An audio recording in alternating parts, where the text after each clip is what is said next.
when those of us like me were saying, stop, this road does not, it's not even a dead end, people. It is a fucking cliff in which the American economy, American culture, American ingenuity and enterprise, and freedom go off the edge.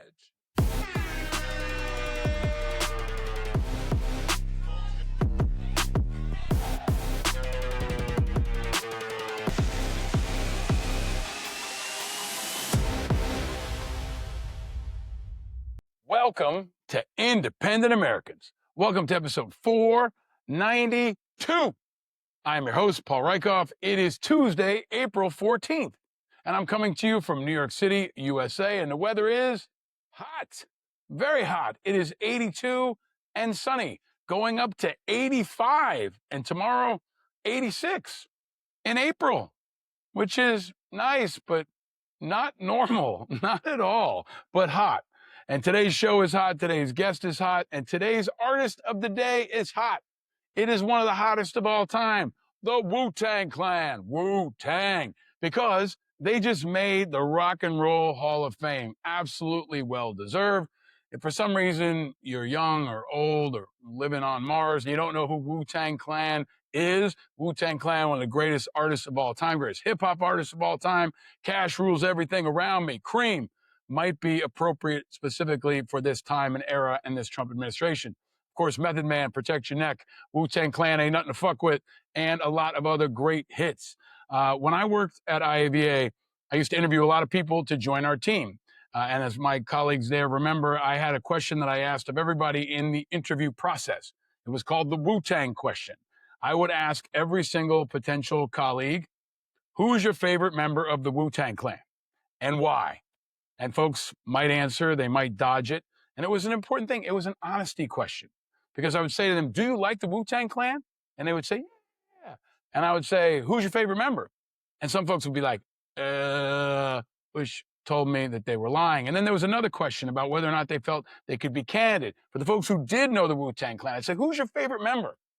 Most people's favorite member is Old Dirty Bastard.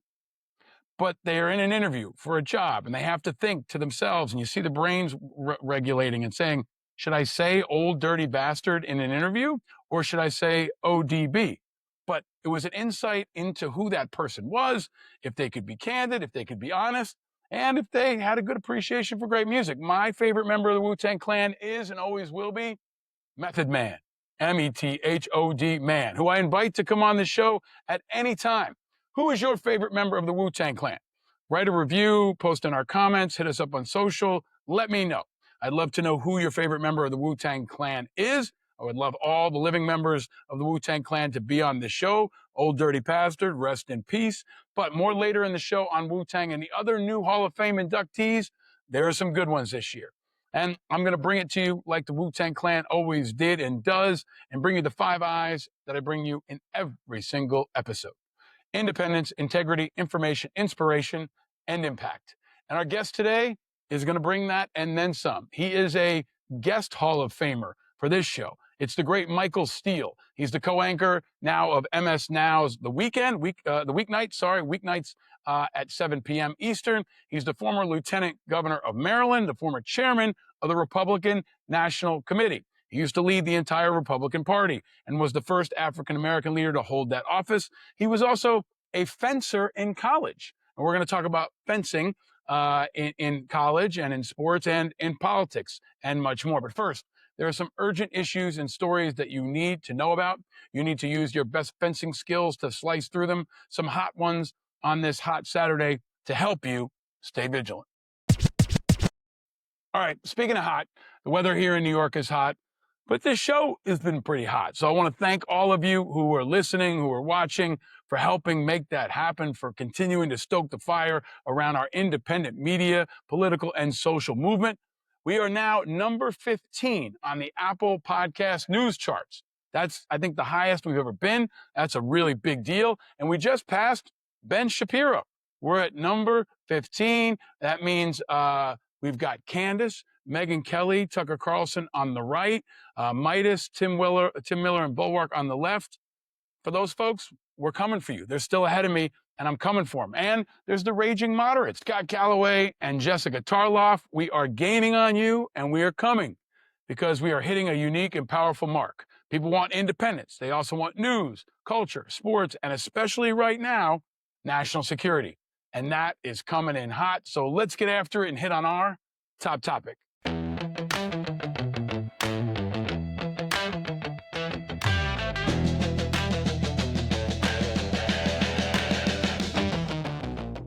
All right, top topic for today that kind of transcends everything else. Trump thinks he's Jesus. Yes, really. Coming off his fight with the Pope, he posted a picture of himself as Jesus. But now he's trying to explain it away in a way that's very un-Jesus-like. And check this shit out. Mr. President, did you post that picture of yourself depicted as Jesus Christ? Well, it wasn't depicted. It was me. I did post it, and I thought it was me as a doctor, and it had to do with Red Cross as a Red Cross worker there, which we support. And only the fake news could come up with that one. So I just heard about it, and I said, "How did they come up with that?" It's supposed to be me as a doctor making people better, and I do make people better. I make people a lot better. So that's Trump outside the White House with a DoorDash grandma, a lady that was there to deliver DoorDash for him, McDonald's, of course, to the White House. It was this little stunt to talk about tipping for delivery folks. And the press corps was there and started to ask Trump about this. And this poor woman in her DoorDash grandma t-shirt is just standing there next to Trump as he has to answer questions about posting pictures of himself as Jesus Christ. She also, at some point, he was asked about women and men and trans people in sports, and he asked her what she thought, and she said no comment. So props to whoever that lady is for holding the line and for dealing with what is a very bizarre and hot situation. But holy shit, the response from Trump. Holy bullshit. I mean, President Mayhem is obviously at it again, and he pulled this poor DoorDash grandma into it because nothing is sacred to him. Nothing is sacred to him. Not Jesus, not the Pope, not DoorDash, McDonald's, none of it. Not the DoorDash grandma, who probably did like 10,000 deliveries to earn the chance to deliver his Big Mac and 19 Diet Cokes or whatever disgusting shit was in that bag. But he's gross. He's disgusting, always. And none of this nonsense is normal. And never forget that this is our commander-in-chief. This is the leader of our military. This is a person that our allies are watching, and our enemies are celebrating. Our enemies are celebrating.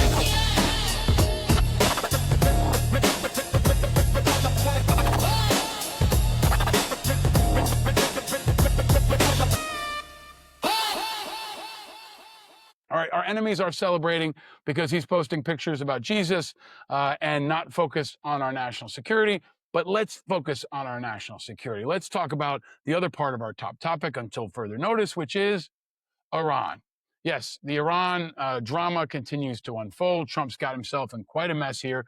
And now Iran has proposed, the negotiations are supposedly still happening. Iran proposed suspending their nuclear activity for up to 5 years.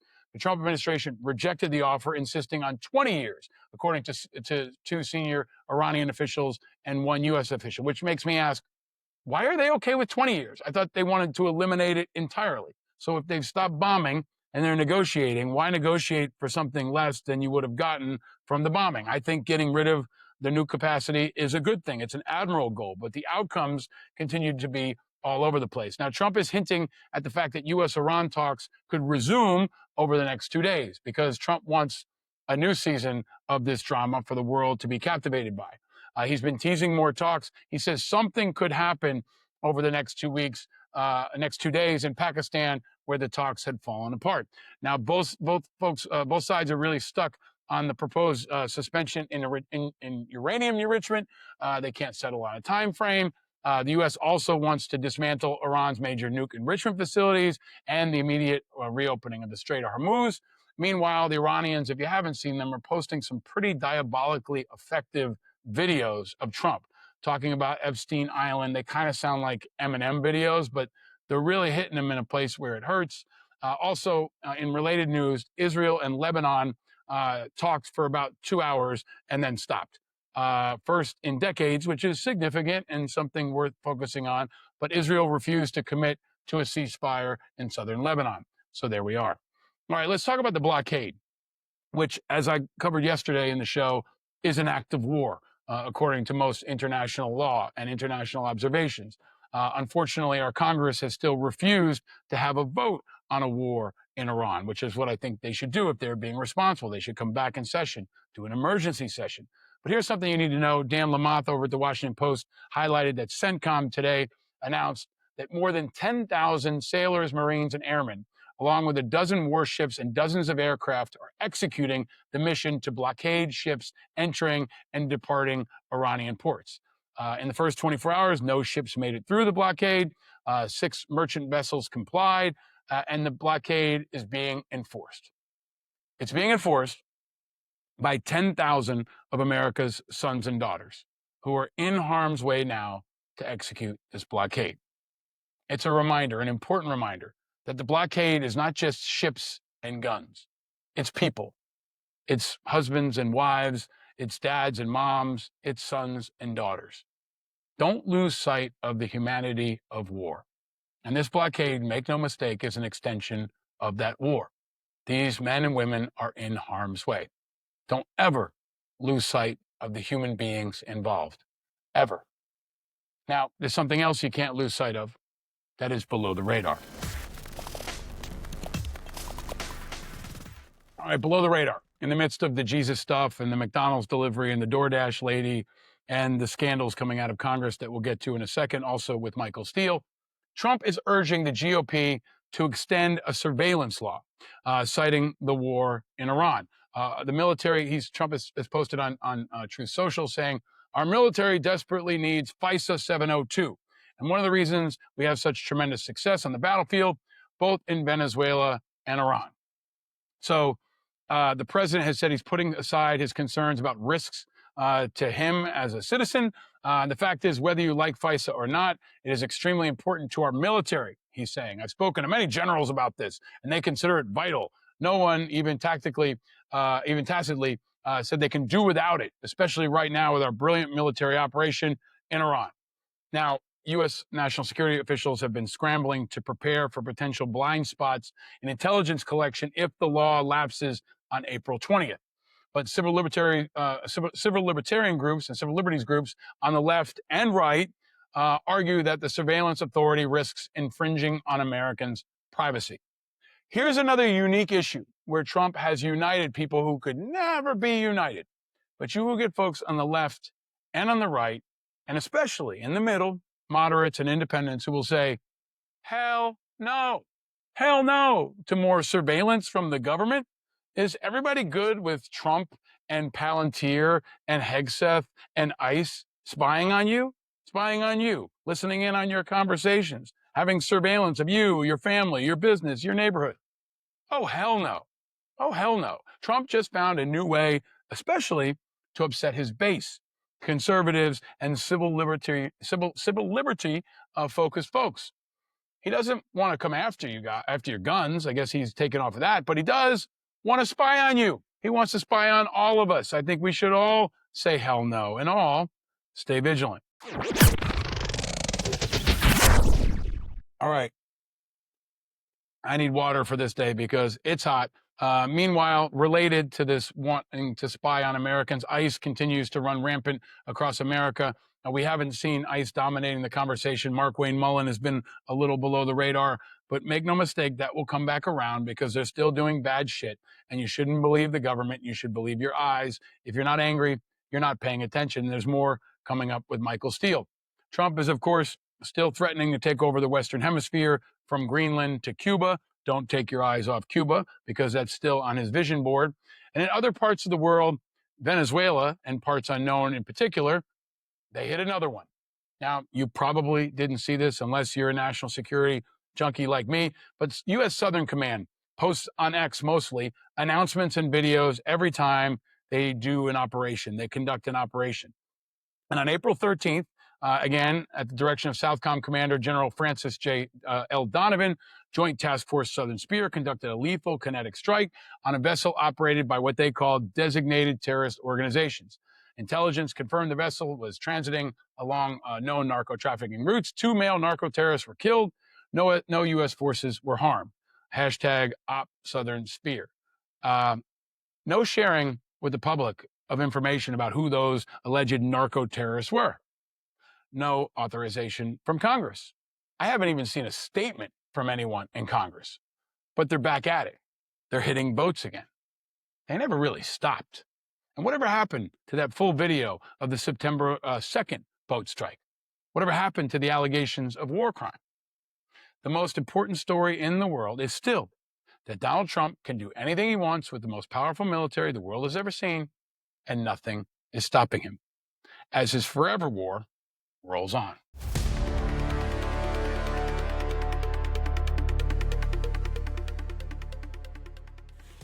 All right. Meanwhile, in Ukraine, the war continues to roll on. It is day 1511 of Russia's full-scale invasion of Ukraine, and there is some good news for Ukraine, and it has to do with the results of the election in Hungary, because the newly elected leader of Hungary, Peter Magyar, is strongly standing with Ukraine. Play this clip, please, Chris. In Hungary knows that Ukraine is the victim of this war, and that Ukraine, based on the Budapest Memorandum of 1994, it is the job of any Ukrainian government to protect its territorial integrity and sovereignty, and no one should tell them that hopefully at the end of a 4-year war, under what conditions they should enter peace or sign a peace treaty. So we cannot say any country to give up their territory. If they do, they are a traitor. And this is what the Fidesz politicians said. Then I would like to ask them, what happened? What would you do if Russia attacked Hungary? Which Hungarian counties would you be willing to give up? He's saying what the American president should say. Ukraine is the victim of this war. I've said before that what Trump has often done, and Vance has often done, is geopolitical victim shaming of the Ukrainians. They didn't ask for this war. They didn't ask to be invaded. They didn't ask to have their cities bombed and missiled and hit with drones, but that's where they are. And the Ukrainians amazingly, bravely, stunningly, inspiringly continue to fight back and continue to push the edge of modern warfare. And there's news that Ukrainian robots have taken a battlefield. Play that clip, please, Chris. Майбутнє вже на полі бою. І його творить Україна. Це наші наземні роботизовані комплекси. Вперше в історії цієї війни ворожу позицію було взято виключно безпілотними платформами НРК та дронами. All right, the top line, Zelensky has announced for the first time in this war, an enemy position was captured entirely by ground robotic systems and drones without any infantry. A robot entered the most dangerous zone instead of a soldier and took the position. He made this statement in front of a whole bunch of weaponry wearing black. It looked like a fucking Terminator movie. But it was really, really impressive. And it shows how Ukraine is becoming the arsenal of freedom. They are innovating and creating and pushing the boundaries of technology and defense systems in a way that nobody else is. So it's another reason to stand with Ukraine and to support their obvious and overdue entrance into NATO. There's no more seasoned ally, no more innovative ally that we should want in NATO than the Ukrainians. We should also support their entrance into the EU, and help them hold the line, because they are innovating on the forward edge of combat. And one day, we're going to need that kind of technology. We're going to need that kind of innovation, and we might need them as an ally, because we definitely do now. And it's another reason to stay vigilant. All right, let's go to politics, which is uniquely disgusting this week. There is a developing story around Representative Eric Swalwell. More news continues to come out as he's announced he will be resigning from Congress. A woman has accused him of rape. A survivor, Lona Drews, had a press conference today, said that the former candidate for governor drugged and assaulted her. He's denied all allegations, but accusers continue to come out and it's some disgusting and diabolical accusations. Everybody should be innocent until proven guilty, but these accusations are stunning, are damning, are piling up, and it's some really alarming and terrible stuff. And meanwhile, Tony Gonzales, is also leaving Congress. He is a GOP guy, so this is bipartisan. You got Democrats and you got Republicans. Gonzales has now finally announced his resignation on Monday after himself being accused of having a sexual relationship with a staffer who later took her own life. He's also facing a congressional investigation into his conduct with the possibility of an expulsion vote, but he didn't talk about the affair as the reason he's resigning. This is what he wrote on X. There is a season for everything, and God has a plan for us all. When Congress returns tomorrow, I will file my retirement from office. It's been a privilege to serve the great people of Texas. Well, looks like it's God's plan to have him out of Congress. And hopefully, if it's appropriate, he and Swalwell will be in jail. And maybe this will give some momentum to the Epstein calls for justice. We've had Khanna on this show before. If you haven't heard that, go back and check it out. I hope Tom Massey will also join us, and we will continue to keep a focus on Epstein as most of America wants. I'll talk about it and touch on it with Michael Steele coming up as well. Staying on politics, the Republicans every day drive us off a cliff, and the Democrats can't stop them, can't save them. Independent candidates continue to reach out to me, letting me know they want to run, especially independent veterans. They want to meet the moment. They want to be the people's champion. And they're not just moving the needle, they are the needle. And people are smelling what we're cooking. And look who's seeing the future. Marjorie Taylor Greene. Play that clip, please, Chris. Do you still consider yourself a Republican? I would not. I don't really know if I do consider myself one right now. I would say I'm definitely leaning more calling myself an independent. Have you gone so far as to change your registration? I haven't, not yet. I haven't changed it yet, but I will probably think pretty deeply about doing that. And I think it's important because I think that's where many Americans are leaning. They're finding themselves. They're saying, if they're a Democrat, they're saying, well, the Democrat Party has failed me. If they're a Republican, they're saying, well, the Republican Party has failed me. Mm-hmm. And, I had tweeted at Khanna this morning. He's mentioned, and others have mentioned, pulling together a coalition from the left and the right and trying to find a new center, because the current center has got us where we are. I mean, that's the reality. The current center with Republicans and Democrats, the way they have been coming together for decades now, is what we have. Yeah, she says that's where many Americans are leaning. You think? Have you been listening to this show for the last 5 years, Miss Taylor Greene? But welcome to the future of American politics, especially for and with young people who at almost 60% are declaring their independence. They're never filing as a Democrat or Republican. They're starting out as independents and unaffiliated. That is the future. And so you're right about that. And Khanna was on my show earlier this month to discuss it and if he'd leave the Democratic Party. So I invite Marjorie Taylor Greene. Yes, I'm going to do it. Marjorie Taylor Greene, you said some crazy and disgusting stuff, but you've also made some sense lately, and you could be a source of power in pushing back against Trump. So I want to have the conversation. Come on. I invite you to join me here on Independent Americans, just like Khanna did. The two of them did a CNN interview together yesterday as well. So maybe there's some momentum there. But the seal is finally breaking on the duopoly. And maybe you, Marjorie Taylor Greene, and Khanna can help us lead the way. Either way, the future is here in warfare and in politics. We're going to stay ahead of it, and we're going to stay vigilant. All right, we're going to stay vigilant with Michael Steele coming up in just a minute. But first, culture. As I talked about earlier, the 2026 Rock and Roll Hall of Fame inductees have been announced. Wu-Tang Clan led the way, but this is a really great class of amazing artists. Phil Collins, who I am always inspired by as a kid who grew up playing the drums, the guy who went from being the drummer to being Genesis' lead guy to being Phil Collins. The great Billy Idol, Iron Maiden will be also inducted. Joy Division, New Order, Oasis, the amazing Sade, who got me through college and continues to give me grace and comfort at times.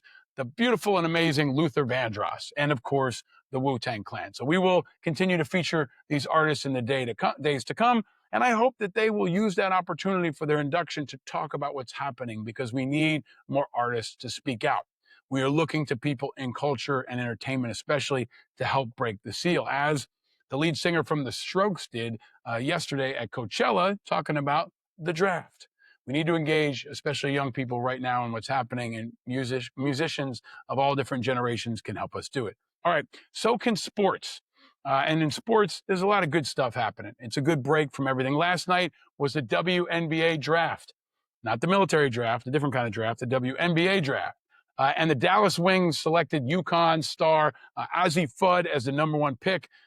She's an incredible player. If you haven't seen her, she's going to be joining her fellow teammate from UConn, Paige Beckers, at Dallas. She's going to make a $500,000 payday waiting for her as the #1 pick, which still seems kind of low. But she's an incredible player. The draft was inspiring, and it's always something to watch. I'm going to talk about the NFL draft and why that's important, and the military draft coming up with Michael Steele in just a second. Baseball is getting really good. And last night, if you didn't see it, there was a fantastic game, maybe the game of the year, that I'm sorry I didn't go to. But the Yankees beat the Angels up in the Bronx 11-10. 2 home runs from Mike Trout and 2 home runs from Aaron Judge. Both will be Hall of Famers, and they were dueling it out. And the Yankees won in the bottom of the 9th. Really fun. Baseball continues to be an escape. And if you left baseball, come on back. I mean, the pitch clock and the changes to the game and the level of excitement has never been higher. And I think we're looking at another great year in America. And also in America, coming this summer, is the World Cup. And there is World Cup news. The New York Times and The Athletic are reporting that New Jersey Transit is currently planning to charge more than $100 for return rail tickets from Penn Station to MetLife Stadium for the FIFA World Cup games. It's an 18-mile journey that ordinarily costs $12.90 for a return ticket. They're going to charge $100 because it's really hard to get to MetLife Stadium. It's even harder to get home. But this looks like price gouging to me, and no matter what they do, it's still one of the most annoyingly difficult stadiums to travel to and from in America. I might have to bring back "Our Infrastructure Sucks," the hashtag, and Chris, you might have to make a song about it. But sports and culture continue to intersect. And our guest today played a very interesting sport, one that you don't hear a lot about: fencing.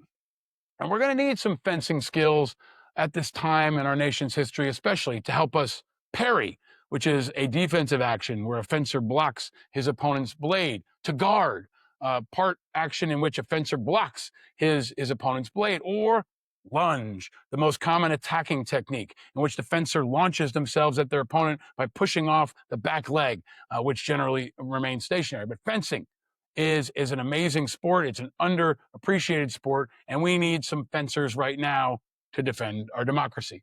Michael Steele is one of them. I am one of them. And if you're listening or watching, so are you. And now, especially now on this Tuesday, we're all going to have to utilize our fencing skills and stay vigilant.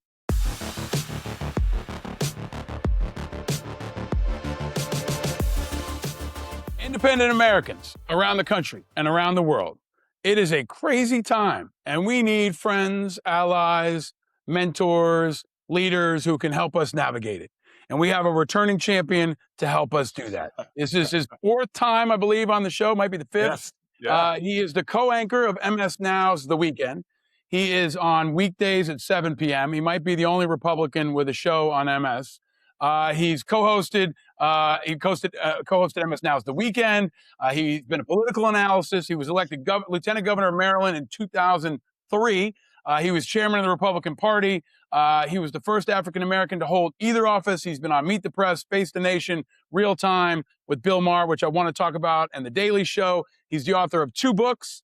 He is an Aspen Institute Rodell Fellow in Public Leadership, which sounds very fancy. A University of Chicago Institute, a Politics Fellow, and chair of the Gwendolyn S. and Colbert L. King Endowed Chair in Public Policy Lecture Series. This is interesting. I did not know this. He was born on Andrews Air Force Base in Prince George's County, Maryland, raised in D.C., graduated from Hopkins, Georgetown Law School, and is a voice of reason in these trying and wild times. The great and powerful Michael Steele is back on Independent Americans. Welcome back. It is good to be back in the neighborhood, my friend. You're looking good, man. That's why, we keeping it clean, keep it clean. Right? Right? You also look good. I like that you got the blue going on. You got the Blue Jays of John Hopkins, right? That's right. Yeah, baby. This is my this is our sort of this is the one of the fencing kind of, I was a fencer, so I I regale did the not know that either. You yeah, were a fencer. yeah, fence épée. Yeah. Tell me about how did you get into fencing? Because I live in New York City. My kids go to public school, and there's always this like really interesting, very intense focus on chess and fencing in New York City schools. So my kids are like fully aware of chess, of course, and fencing. But how did you get into fencing? It's the funniest story. I was walking across campus, passing the gymnasium with a buddy, and I saw a couple of guys who were going to the gym for practice in their fencing gear. And I thought they looked damn cool. And I was like, what do they do? And the funniest thing, honest to God, he goes, oh, they're fencers. And I'm thinking, is that legal? I mean, because where I grew up, fencing had a whole different connotation to it. So when he said they're fencers, I'm thinking, oh man, you can do that on campus? I mean, is that legal? And they have clothing too. It was crazy. I was, young and dumb. I was a freshman. But I followed them into the gym, and the next thing I'm watching them, and I talked to a couple of guys, and I love, I'm old school sort of swashbuckler kind of guy, Errol Flynn and all of that back in the day. Love those movies. And I went up to the coach and joined the team. And I next thing I know, I'm fencing, and I'm fencing because of my height and my arm length. I fenced épée, which is the entire body is the target, as opposed to what people typically know, where it's just the chest portion. But yeah, it was fun, man. I was pretty good at it too. That's really good. And they look like ninjas, and they carry swords, and that's pretty cool. And you don't have to be outside in the weather. Did you ever go like to the next level of these guys who do like Lord of the Rings shit in Central Park wearing armor and they have like swords and axes? No. I kind of moved on by that. No, I was not in the park slinging a sword. No. Like at the Renaissance Fair where these guys are out there like Renaissance fairs. Yeah, I just went to the Renaissance Fair here in Maryland this past fall. I love the Maryland Renaissance. I'm still, my son and I go, and I'm still trying to convince him that one year we actually have to dress up. Yeah, I was gonna say, you don't dress up? Well, I don't dress up, but we did. I got my helmet, so I've got the medieval helmet, and I've got a number of blades. I'm a sword collector, so let's go kind of do that and have some fun with it. I like this. I very much like. Did you ever do jousting? I have not jousted. Not on horseback. There are various forms of that you can do, but it's less exciting because you're not riding a horse. Yeah, I think I've seen bicycles. I feel like there's a whole YouTube world of like I've been stupid on the bike. Yes, I've done something similar on a bike, and that did not end well for either me or my opponent. So my kids have been watching Dude Perfect, so I feel like there's going to be a whole episode of Dude Perfect where they do some crazy shit with fencing and rockets and some other thing. Yeah. All right. Well, there's a lot of fencing going on in politics and news. Let me ask you what I ask everyone, Mr. Steele. Where are you, my friend, and how are you in these trying and wild and crazy times? Well, look, I am where I've always been, and that is politically centered in an idea of how politics should work that was been born out of, a number of years in public service, and that is not where my party right now is, the Republican Party. I fight with it every day to try to pull it back. More and more seemingly want to dive off the cliff with Trump. But whatever's left from that will continue to sort of recreate and reimagine a Republican Party that is once again viable. I don't think this is viable. I think that will be proven this November. And I think what will come from that, the aftershocks of that, could be pretty important. But there's a small, sort of ragtag team of us who kind of stay engaged, keep leveling up those ideas. You and I've had conversations about independence in this country and the role that they not only are playing, but will continue to play over the next generation. I think within 10, 15 years, we will have a viable third party in this country. And I think we need it. I think the chokehold that Democrats and Republicans have right now is untenable. I think the American people are more and more coming to realization, particularly with this current generation of 18 to 30-year-old voters who have a very different idea of politics, and you tap into that frequently with the conversations you have, and certainly from a veteran's perspective, as we're now at a time of war, undeclared war, in which we've already lost 13 young men and women. Those folks in the veteran community who have had experience with this type of behavior from government, and those now emerging as voices that are trying to pull us back from the brink, those things become very, very important. And I think they become foundational for politically what will come next, potentially. I want to dig into all of that. I want to get your latest thoughts on Iran. I want to talk about Marjorie Taylor Greene and Khanna, but also I want to ask you, where are you geographically? Because there are folks watching on YouTube. It's not only is your outfit, the Hopkins beautiful blue there, it's kind of like I'm here in Prince George's County, Maryland, baby. That's where we hang out. And what is over your shoulder? That beautiful black and white photo behind you. That is Muhammad Ali. And Muhammad Ali gave a speech, and the photo is a photo of him after his talk. He was taking questions, and he was standing there, and a friend of mine took that picture of Muhammad Ali. It is a very rare photo of him. He signed it and sent it to me as a gift, and so I've got Muhammad Ali over my shoulder, and my mama's next to him and in that smaller frame. So my mama and the two people helped me do the boxing, baby, and get out in the world. Those are two good people to have. Those are two good people to have your back, man. Those are two very, very good. I rope it up with the dopes, man. Well, you are roping it up with a lot of dopes. But let me ask you. Speaking of which, I just was on the Bill Maher show on Friday, which is always wild. It's a lot for folks who don't know. It's a live studio audience. It's the first time I'd been on the show since they went to 2 panelists and didn't bring in a 4th. It used to be 3, and then you bring in somebody in the crossbar. I think it was my 6th time on the show. One thing that I forgot about, and they tell you this beforehand, is you get seated when the first interview is happening. Bill was interviewing Dr. Ezekiel Emanuel, and I was sitting next to Douglas Murray. And no matter how many times they tell you, you're not ready for when the entire stage shifts. The whole thing goes, it's like this giant robot, and it like clicks into place like Voltron. And they told me I was like, yeah, okay, but the crowd is in. And all of a sudden I was like, oh shit, whoa. Like I felt like I needed a seatbelt, right? But that's one of my takeaways. I also told folks that he does an after party with an open bar, which is kind of nice, right? It's very few shows do you get to hang out afterward and have a drink. Yeah. I will tell folks I did ask Douglas to have a drink, and he declined after our testy little exchange, which disappointed me. But nonetheless, I did enjoy, hanging out with folks after backstage, because I think I also mentioned this once on the show before too.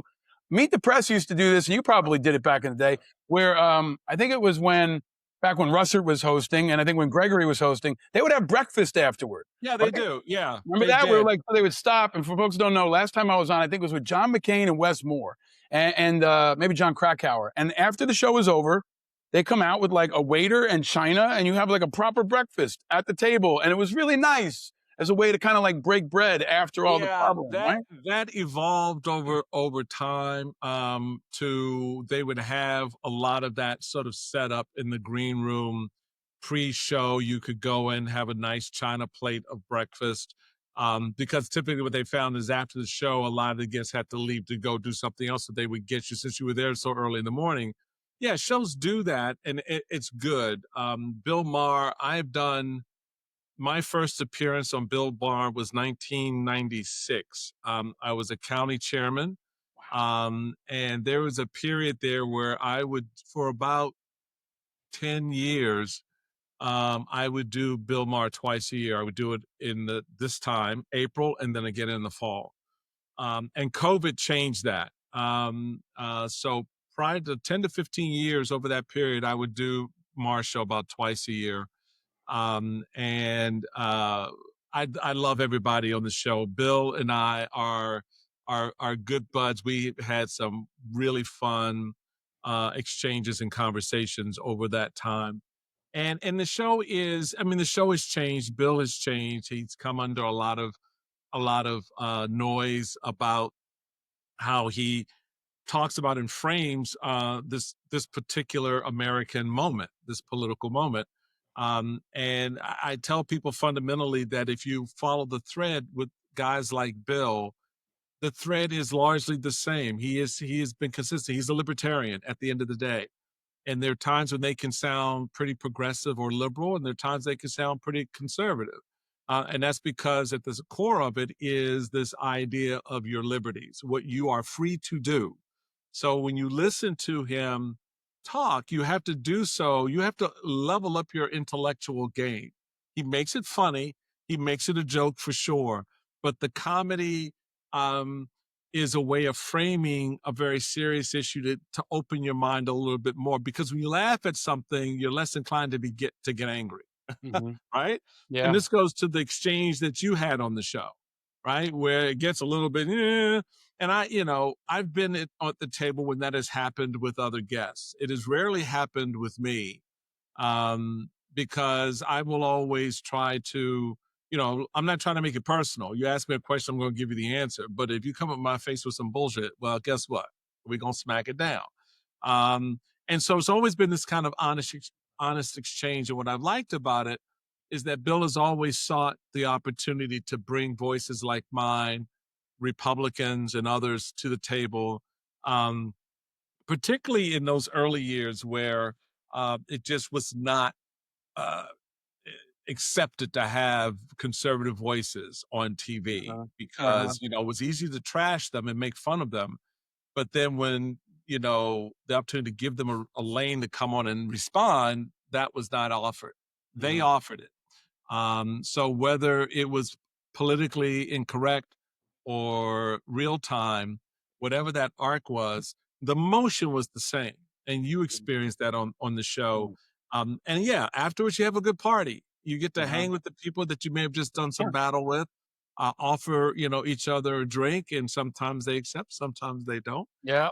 But you and I That's kind life, of cut man. the That's same life. way. That's Not, life. but yeah, I was gonna say you and I kind of cut the same way. That's not my problem. If you don't want to drink with me, that's not my problem. I'm having a drink anyway. Yeah. Well, it's now they tape the show, which is a little different. And as we finished taping, because I think we taped at like 3:00, came backstage, and then Artemis was coming in. And that was kind of cool just to be like at a kind of a party with folks. And Bill was shitting on Artemis. He doesn't like Artemis. He doesn't like the moon, because I figured like, all right, he's got to find a contrarian view on this one. But the cool part was that everybody was together. And I think the unspoken part that folks don't know is they also fly you out first class. They put you up in a nice hotel, and they take pretty good care of you. They got to get you out to LA and to get people out from DC to walk into the crossfire. But I think it's also got a really long reach, which has been interesting to see how the media has evolved. It hits YouTube later, then it hits Instagram, but it's still got a really powerful reach. Let me ask you a related question. He's got the other show that's like the Club Lounge. I don't know if you've ever done that show. That's like his podcast, right? Yeah, I saw he just did Ziggy Marley, and surprisingly, Ziggy Marley did not smoke weed with him. Have you ever done that show? And have you ever smoked weed with Bill Maher? I've done that show, and I've not smoked weed, although I'm a very big advocate of marijuana and cannabis, hemp, and all of that good stuff.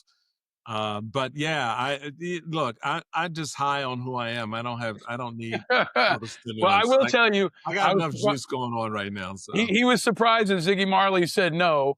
And I think it's fun to see him have people on just to see them react to whether or not they're going to smoke. So, Bill, if you have me on, I will smoke with you. I will smoke with you, Bill.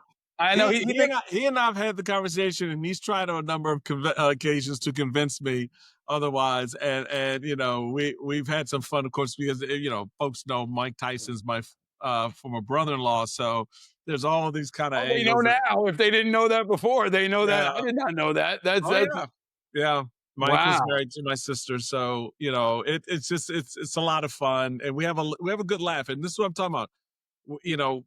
There's just such huge lanes of respect for people when you do a show like Bill's, and Bill is a guy. At the end of the day, he's not just a comedian. He's not just a polemicist. He is a guy who's kind of trying to tap into everyday things, bringing a rather different funky expression and experience, and sort of presses buttons and envelopes, which is fine because we all do that in ways every day, and we just don't necessarily call it that. When we engage with a family member, when we engage with a coworker, and you have that discussion, what's the difference?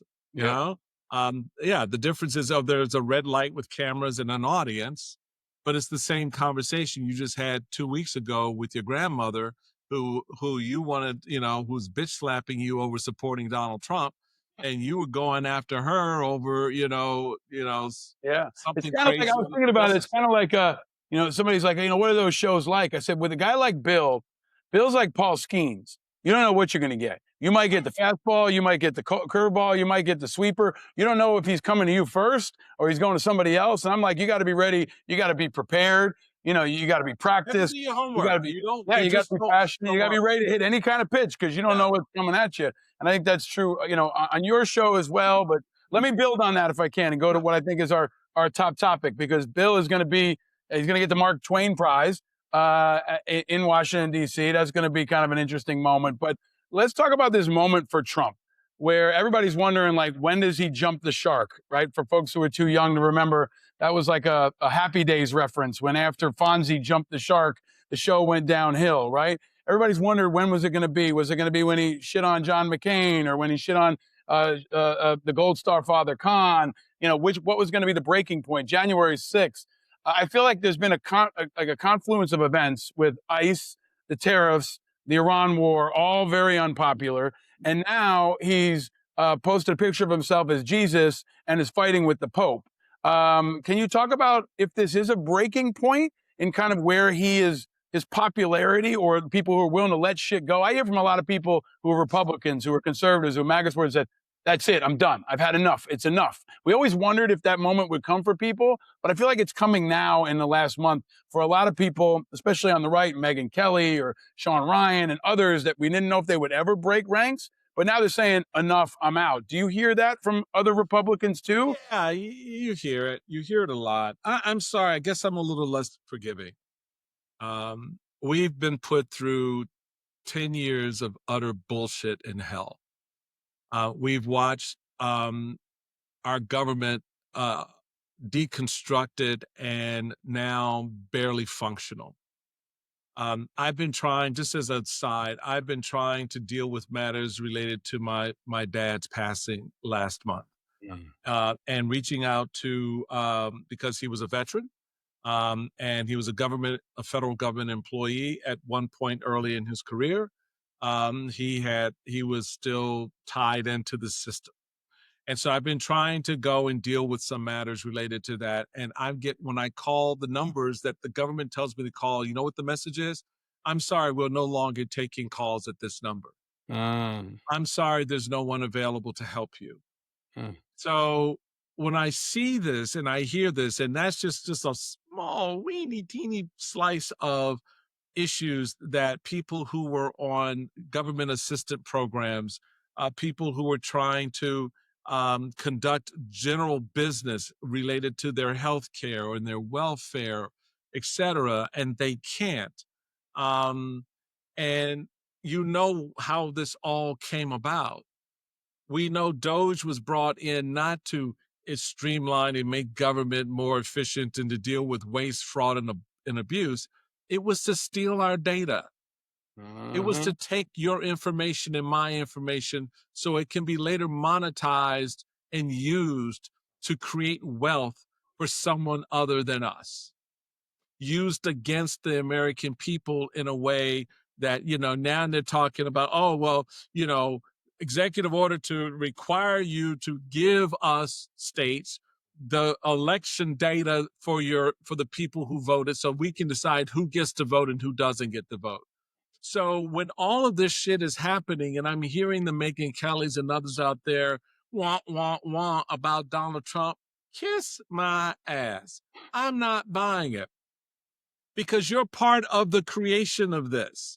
When those of us like me were saying, stop, this road does not, it's not even a dead end, people. It is a fucking cliff in which the American economy, American culture, American ingenuity and enterprise and freedom go off the edge. And so now everyone is like, whoa, well, what's making you do that? At what point did you begin to realize the warnings that we were putting out in 2015 and 16? Now you see, oh my God, we need to stop. So I get it. I get it, Paul, the appreciation that some are having, the sort of the coming around that people are having. And I guess if that's a breaking point, okay, whatever. But now we have a mess that we're going to have to deal with. I recall again, 13 service members have died because of what this man has wanted for his economic exploits. You have two people in the Middle East negotiating peace. Mr. Witkoff, Stephen Witkoff, and his son-in-law, neither of whom are diplomats, neither of whom have no experience in this space. They're there cutting land deals. That's what they're there for. And so the reality of it is, when the president has not addressed the death of these soldiers, when he stands there in a very sobering and somber moment at Dover with a fucking baseball cap on his head, don't come to me now saying, oh, I get it. Because there are 13 soldiers who are dead. There's an economy that's in ruins. And now you bitched at Joe Biden about the price of eggs? Oh, have you seen the price of gasoline? Have you seen the price of wheat for farmers? Have you seen the price of other items in your life that you're paying for because ships are and the production lines are jammed up or cost too much, that you're now seeing it at your Walmart and at your grocery store? Now you get it? So I just need that moment. This is why I wish they let you curse on MS Now a little more. This is what, this is why podcasting is fun. This is where you get Michael Steele unplugged. I mean, but you know what? There's something that's important that you're bringing that I think that I respect a lot. And you and I text at times when you're on TV or I'm on TV. You bring emotion. And it's fun to watch the reaction to my Bill Maher piece on Twitter versus Blue Sky. Blue Sky people are like, hey, Twitter, like, you're bald and retarded, right? That's literally what they call me, right? And so I get these contrasts. But a lot of people are like, he was very angry. I wore this shirt today, the old angry American shirt, just for that. Because I've said, if you're not angry, you're not paying attention. But what I've heard from a lot of people is they're glad to see emotion. They're glad to see other people who are outraged. Because sometimes, we go to these shows, everybody sits down, everybody's very polite, and we say, like, this guy's talking about, like, reinvading Iran. And I'm supposed to sit there and go, oh, yes, that's a viable. No, fuck that. Like, this is fucking nuts. And I'm not going to normalize some of that. But let me ask you, let's go below the radar. This is something I ask you each time. Whatever it is, his popularity is dropping. The midterms, if they happen and are free and fair, the Republicans may get demolished. I don't know. But let me ask you this. A lot of folks are leaving the Republican Party. That is an upside right now. He's driving them out. They're also leaving the Democratic Party. I'm going to ask you this every time you're on. Are you ready to leave the Republican Party now? Or are you still going to give them your good name? And you got Muhammad Ali and your mom. And I feel like they're still trading off that a little bit. As long as guys like you that are respected are still associated with this bullshit, it gives them just a little more validity. It doesn't. It actually doesn't. What it doesn't give those individuals validity because their shit stinks so much. And they don't talk to me. They don't want to engage with me because they know when they do, I'm the mirror. I'm reflecting back to them what they've become.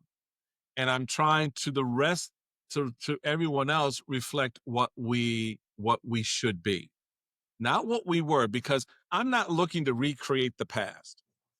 I'm looking to level up a reminder that at the core of, and this is why I've always, from the very beginning, this is my 50th year as a member of the Republican Party. In 1976, I cast my first vote as a young 18-year-old kid, looking with no idea that the road ahead of me would lead to any of the stuff I've done politically. But what I did know, that the party I chose to join was the party of my ancestors that realized and recognized in me as a black kid and growing up in DC, that the words of the Constitution applied to me as much as they did to the white kid who lived around the corner. And that party stood for that ideal, that we are all created equal and we're all free to experience whatever this country has to offer, and that at the core of it remains our liberties and the idea that if I want to do X, I can go do it, and if I decide to move from X to Y, I can do it. That sense of freedom has always defined us, and no matter how we got here, and some of us got here in very ugly ways, and some of us got here just just got on the boat and just came on over, and it was a good ride, right? Doesn't matter how you got here. The reality is what this country allows you to do once you're here. And the fact that we now, to be very frank with you, because I've always been that way, that you have some white folks who are more scared of me and the idea of what my kids can do than being concerned about creating that pathway for their own future and saying, well, my pathway is narrowed because you're here. Well, that's bullshit. That's bullshit. When you look across the country, at any point in time, whoever was here just kind of made their way. I mean, explain to me how, when you tell me that I am 3/5 a person, I can't engage in commerce. You will not educate and allow me to read. You tell me that I can't have any economic enterprise, and when we create it, you go put on hoods and burn it down, right? Mm-hmm. And yet here I sit as the former lieutenant governor of my state and the former chairman of my party. And I have a show on television. So don't fucking tell me America doesn't create an opportunity regardless of the circumstance. And don't stop. I never once blamed white people for my problems when I had them.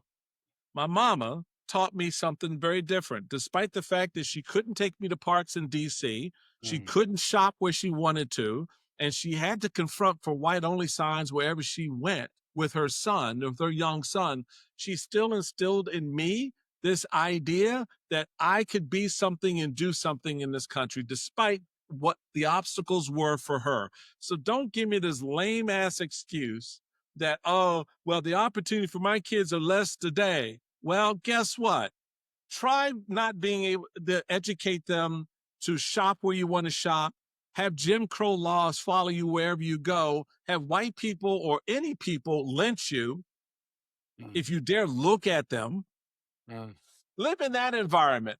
And then tell me what it's going to be like for your kids then and in future generations. When I go back in time, that's the America that I still believe is there. And I'm tired of people being lazy, Paul, and making excuses instead of recognizing you're getting punked by a punk. You're getting punked by a man who didn't have the balls to fight for the country he now runs, who didn't have the balls to be honest about his own racism in dealing with the Central Park Five, still calling for the execution of innocent young black men. Why? Because he had a stereotyped view of what black people are and what black people do, and wouldn't offer them housing because it had to go to court because the federal government said, dude, you can't block black people from living there. This man's the president. And he's down out here pushing all this bullshit. Come on. You gotta recognize the game.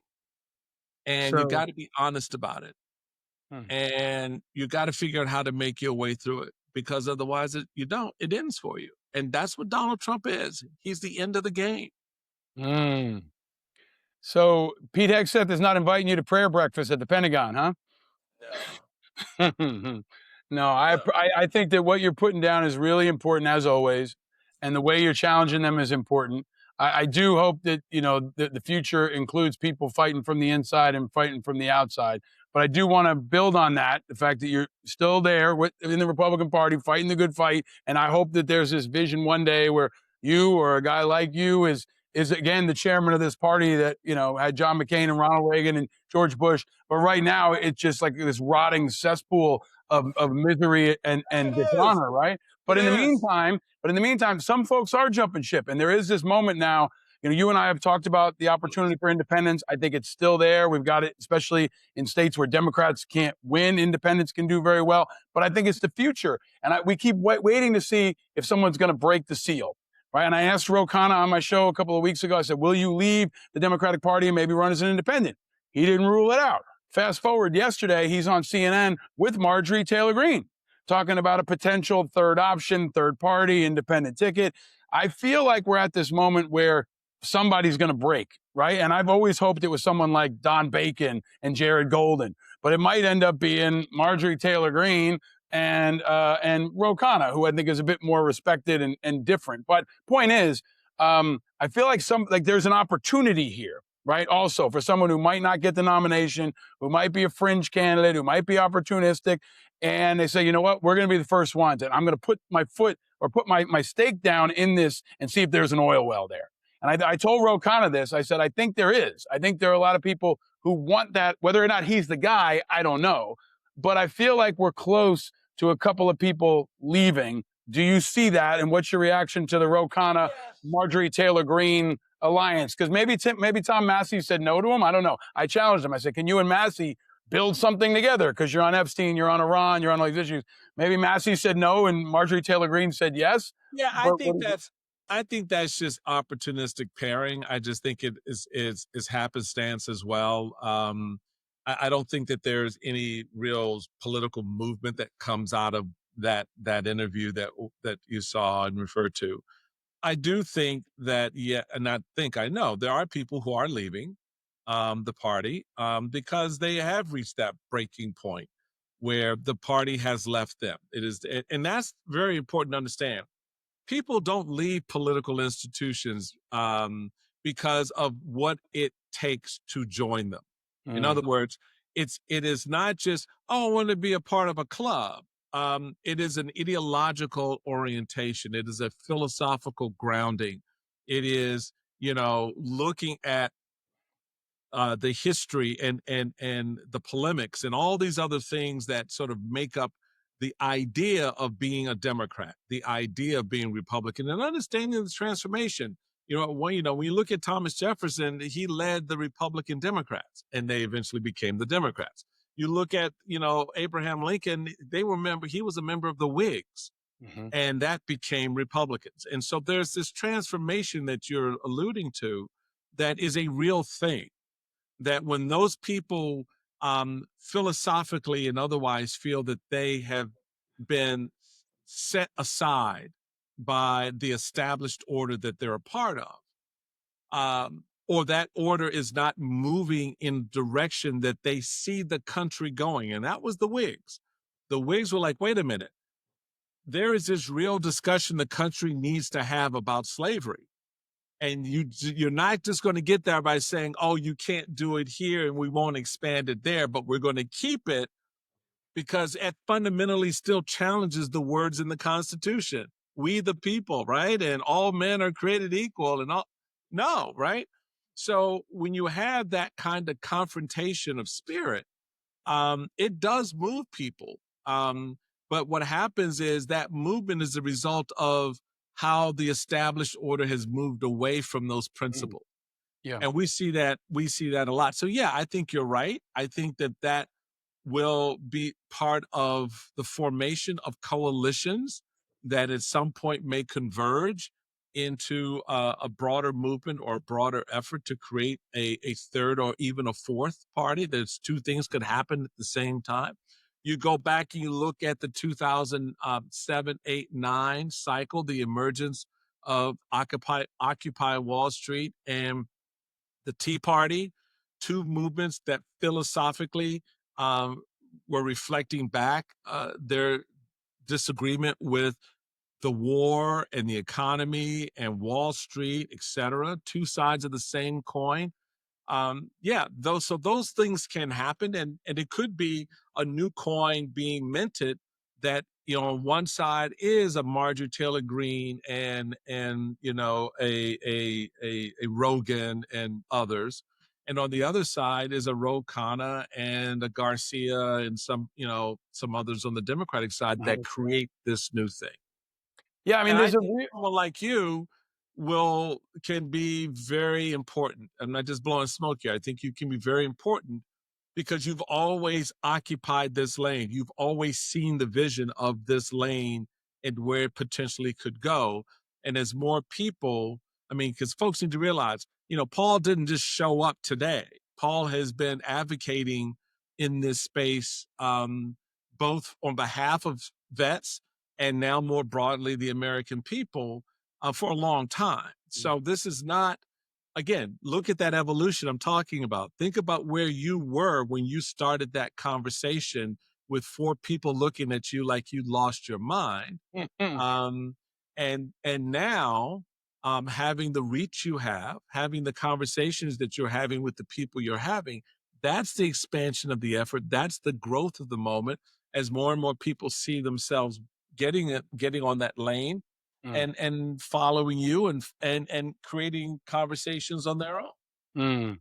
I appreciate that. I mean, look, it's demographics is destiny. It's 45% and growing, and they are an underserved market. And I've always seen that. I've always believed that, but they also have a set of values and integrity that this country is looking for. And people want folks who are willing to say none of the above. But I do think the animating issues of ICE, tariffs, which I think is underappreciated, the war in Iran, and Epstein.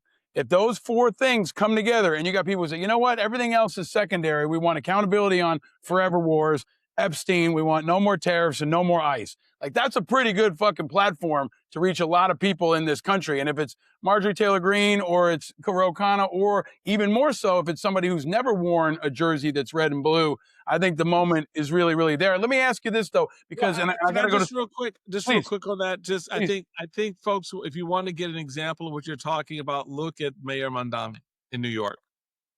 Yeah.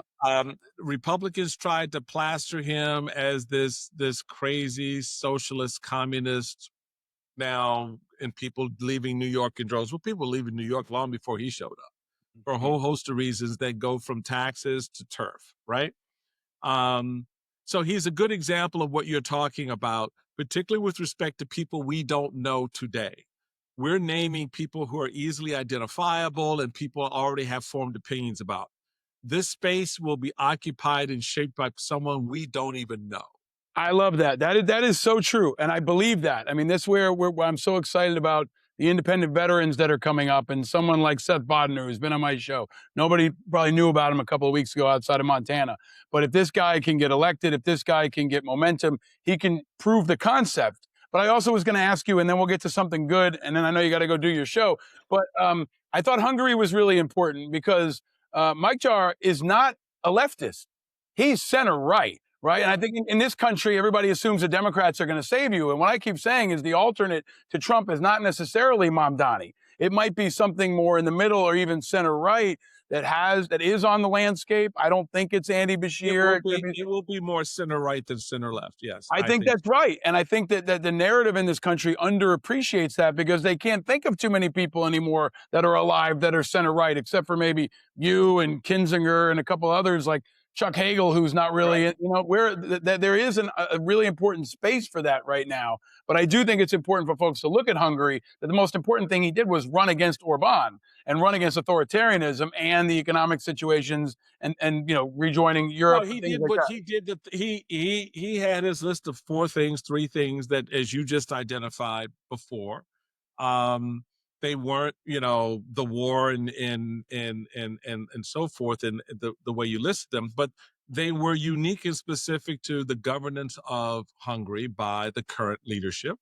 It was specific to what's driving the people of Hungary. I was in Romania a couple of years ago speaking at an event that brought people from across Eastern Europe and other parts of Europe. And there was this very strong, at that time, very strong cockiness about, sort of the brace between Orban and Trump sort of created this sort of cocky lane of authoritarian right wing bullshit. That my argument to the crowd was, that's not how you win, friend, and influence people. You can't say you hate immigrants when they're immigrants everywhere, because, hey, asshole, you're an immigrant too, right? You started over here, but then your parents and your family moved over there. Yeah, same continent, just a different location, new country, right? It's not like you had to cross an ocean to get to a place like America. People just don't understand the migrant flows out of Africa, the birth of all civilizations, by the way, into Europe and Asia and so forth. That's just nature and human. Now you want to kind of draw these crazy fake lines. Okay, do that. But understand that culturally, socially, economically, those things all connect people. And so if you want to have that influence and to create something better, you've got to speak to those social, economic, and cultural influences that they're experiencing. Yep. So when bread costs and their food lines and there's no gas and there's this, that's their focus. They're not going to worry about who's migrating from point A to point B. They're going to say, dude, I got to feed this family. People want to fucking get along. They're sick of fighting with each other. And they look around and go, if we all get divided by these lines, we're going to be fucking killing each other and fighting forever. We had enough of that shit, right? My family's from Hungary. I was there with my mother years ago. I remember, going back to the homeland. And Hungary, there's a lot of amazing elements of Hungary, but Hungary is a lot more homogenous than a place like America. But in that moment, I think understanding the reality, I think people are realistic, right? I say this about Americans a lot. They're not stupid, but they're slow sometimes. Eventually they get there, right? And now the country's getting there. I love talking to you about this and also updating as this continues to evolve. Let me go to something good. Something good. Oh, something sweet. Feel the fire. I'm going to end with something good. Then we're going to go to your show, which I recommend people check out. So every day I pick something good. And I'm going to say today's something good is the fact that the draft is coming. And I mean, not that draft, the draft I've been talking about on my show all the time, which is, you will be mandatorily enrolled for the draft if you're 18 as of December, unless you're a woman. We've talked about it a lot in this show. You're not getting drafted for Iran, but this is an important conversation. There's another draft happening. The NFL draft is happening next weekend, and the WNBA draft happened last night. And it's really awesome. It's a great moment to see these young people who put so much hard work in, who have families around them, who have coaches around, who put in their entire life's work for this moment that becomes such a validator of hard work and integrity and determination and the communities that produce these amazing young people. So, I think last night was extraordinary. If you watch the WNBA draft, to see all of these amazing women, but also next week, you're going to see folks like Fernando Mendoza, who I think is a good dude. He's like a positive role model. He's the kind of guy I hope my kids grow up to. He treats his mother well. And I think we need these constant alternative narratives to Trump and Hegseth and all these assholes. So next week, we're going to have a draft. A lot of amazing young men and their families and their moms and their grandmas, everybody else are going to be there to show what real leadership looks like. So my something good is the draft next week, NFL, especially Thursday night. Watch it. It's inspiring. But over to you, sir, Mr. Michael Steele. What's something good? Something good. But I like the NFL draft. I think something good is, it's kind of in the vein of what we've been talking about. But the something good is I just spent last week an evening with about 600 high school kids, and had a talk with them about life. And expectations, And the response for them was not just hopeful, but enlightening. And the something good is that I think, to your broader point, that people are still finding the good things to do, the fun things to do. And while you and I kind of delve into all of the machinations of politics and all of that, life is going on. Mm-hmm. It's just going on, and Mm-hmm. people are still doing things, and kids are discovering stuff, and their parents are sort of exposing them to a world that is less limited and less encroaching on who they are, giving them the freedom to discover who they are in all manners. So that's the something good. I think that American spirit of so entrepreneurism, not just the making money but making self, Mm. is a real positive. It just is. And I usually don't have real positive things to say like that, but these kids were really inspiring, and I just thought, damn, I feel better. I just Mm. feel better. Well, you have made us feel better. I will tell you, for many years, for folks who are not hardcore Democrats, you've made folks feel better if they watch MS Now. You might be, I think you are the only Republican over there. I don't know if Yeah, there's any, yeah. I don't even Scarborough won't know. claim the Republican Party anymore, right? I don't Right. think. No, But you no, might, no. you I might be, think I have. you're deep behind. I won't say enemy lines, but you were in a very interesting place, and it's a very important place. But also, I just want to say, you have always been a very positive role model for our children, for our young I people. appreciate that, You're man. always giving back. You're a great example for my kids and for all kids. And you've been holding the line. Always, you carry yourself with honesty and integrity. And you were authentic before that became a cool thing, right? Like you've been authentic for a long time. And I know you've done a lot of great work over the years. We're going to need you now in the next couple of Nah, weeks look, more than dude, ever. I am inspired by guys like you. I remember some of our first conversations. The first time I got to see you, I think you were on one of our shows on air, and I just thought this guy is really, really cool. And he gets it. And your heart for veterans and your heart for people is just, it's good. And so for me, it's a lot of what I think what Pope Leo has been trying to convey. Um, at this hour. Remember his first words when he stepped out on the balcony of St. Peter's was not, judgmental. It was not condemnation. It was not this sort of, we got to get back to doing things the old. It was peace be with you. Mm-hmm. It was just that kind of deal. And so that's kind of been my animating spirit. It started from there, and then and I appreciate you saying being an example, just be a role model Mm. of how your mama raised you, Mm. right? And that's work enough. Mm. Well, your mama did a heck of a job. And, I grew up Catholic, and my favorite part of church was always the peace be with you.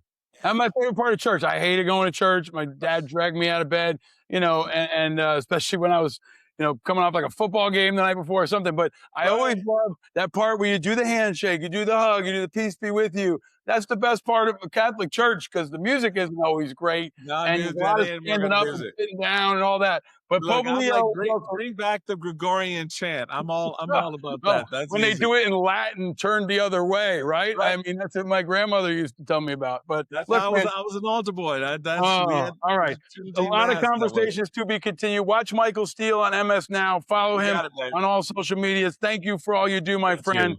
And Thank please, you. as always, help us stay vigilant. All right. That was an amazing conversation with Michael Steele. I'm so grateful he's always on the show. He's been a great friend, a great mentor. He's just a very nice person.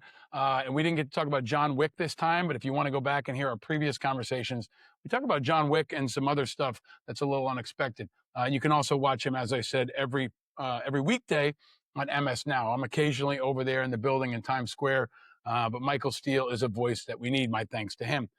There's a lot of news happening, but as I told you, news about this show. We hit number 15 on the Apple Podcast news charts and passed Ben Shapiro, which is pretty significant because he's a juggernaut. And we also broke in on the all categories segment, the first time ever, not just news, all podcasts on Apple. We hit number 107. The top 200 are linked. and that's significant, and it's thanks to many of you. The fact that we're ranking at all, and all of it is organic, all of our growth is organic, is another massive testament to this movement. We have spent 0 ad dollars ever to get to where we are now, which is supposed to be impossible. But it's not, because our audience, our community, our message, this growth is earned, not bought, built by hand, brick by brick, thanks to all of you. And thanks to our fearless creative director, spirit animal, and producer, Chris Rosenthal, especially. My hat's off to him, to all of you, and let's keep going. Like Wu-Tang, forever. Stay vigilant. Stay vigilant. All right, I would love to have Wu-Tang members on this show coming up. We got some good guests coming up, and I would love to have any member of the Wu-Tang Clan, especially Meth, on this show, or any of the other living members of the Wu-Tang Clan. But they won't be here tomorrow, but Senator Angus King will be. The independent senator from Maine will be back on this show. How cool would it be if we could get them together? Imagine if I had Method Man and Senator Angus King on at the same time. That would be fun. That would be fun. But who do you want to hear from? We got Senator Angus King coming up. We've got Henry Rollins coming up. We've got a lot of other great guests coming up. But now that we're daily, I've got room, and I want to hear from you. Let me know who you'd like to see on this show. Hit me up on social media. You can hit me up on Blue Sky, Twitter, Instagram, and on our YouTube page. You can comment right here if you're watching and help us continue to grow this movement, because we're daily now, and we're number 15 and climbing. So follow everywhere and subscribe. Go to independentamericans.us and get some merch. Mother's Day is coming up. You can get some merch for your favorite independent mom or independent dad for Father's Day. We will have our merch on the YouTube page soon as well, if we don't already. And you can join our Patreon community. Chip in a couple bucks in honor of Wu-Tang, in honor of Angus King, in honor of Michael Steele, in honor of our democracy, and help us keep bringing this independent content further and wider than ever before. Because America's been really deeply divided. We all know that. But we're changing it, brick by brick, episode by episode, guest by guest, day by day. Here at Independent Americans, we're adding light to contrast to heat of all the other political shows. I am proud of the fact that we represent a very different, less extreme, less partisan viewpoint than a lot of those other shows that are in the charts. So if you're now among the 45% of Americans who are independent, especially if you're a young person, if you're under 25, if you're a Wu-Tang fan, this is your show. Our independent movement is hope for the future. Country over party, people over politics, light over heat. Disrupting the status quo and fueling a new movement that spans all across our society, and that movement is growing. And we're bringing hope. Every show, I'm going to try to bring you some hope that is the oxygen of our democracy. So if you enjoyed this episode with Michael Steele, share it far and wide. Share it far and wide with anybody who's a Billy Idol fan or a Phil Collins fan or an Iron Maiden fan or especially a Wu-Tang Clan fan. And invite others to declare their independence. And stay vigilant, my friends, because eternal vigilance is the price of freedom. And no, you're not alone in your freedom. You're not alone in your freedom. You're also not alone in your vigilance. We're all vigilant. We're all in this together. I'm your host, Paul Rieckhoff. Thank you for tuning in, Independent Americans. I will see you tomorrow with the latest and Senator Angus King. Happy Tuesday. Stay vigilant, America. Wu-Tang forever. Stay vigilant. Archipelago, he tells me the left and right are dreams for those without a clue. And when you wake, it's time to grow. And it's not cool to believe in school, but if I can say one thing, I've seen the children of the revolution and the good trouble they can bring. He says the red and blue are dead and independent is an attitude. An island in the sea of rhetoric and archipelago, he tells me the left and right are dreams for those without a clue. And when you wake, it's time to grow. Powered by Righteous Media.